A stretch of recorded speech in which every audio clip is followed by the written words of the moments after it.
ఈరోజు మనం చేయబోయే రెసిపీ మజ్జిగ చారు. ఇది చాలా చాలా సింపుల్ రెసిపీ అండి. ఒక 5 నిమిషాల్లో అయిపోతుంది. చేసుకోవడం కూడా చాలా సింపుల్. పెరుగు ఇష్టం లేని వాళ్ళు కూడా ఇలా ఒక్కసారి చేసి పెట్టండి. ఎంతో ఇష్టంగా తింటారు. అంత బావుంటుంది దీని టేస్ట్.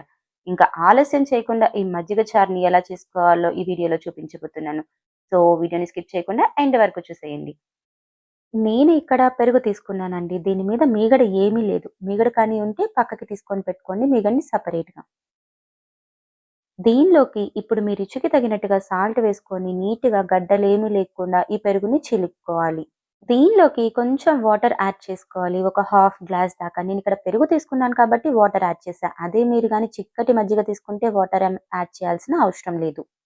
ఇప్పుడు ఒక ఉల్లిపాయని అలానే పచ్చిమిర్చిని తీసుకొని నీట్‌గా సన్నగా తరుక్కొని పక్కకి పెట్టుకోండి.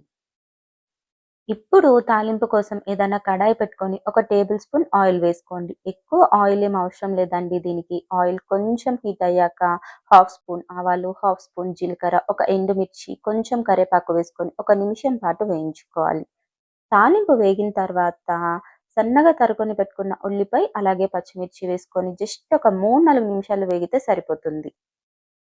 జస్ట్ లైట్‌గా వేపుకోవాలి ఈ ఆనియన్స్. మరి ఎక్కువగా వేపుకోవద్దు. చివరిగా కొంచెం పసుపు వేసుకొని ఒక నిమిషం పాటు వేయించుకొని స్టవ్ ఆఫ్ చేసుకోండి. స్టవ్ ఆఫ్ చేసేసిన తర్వాత చిలుక్కొని పక్కకి పెట్టుకున్న పెరుగుని దీనిలోకి యాడ్ చేసి నీట్‌గా కలుపుకోండి.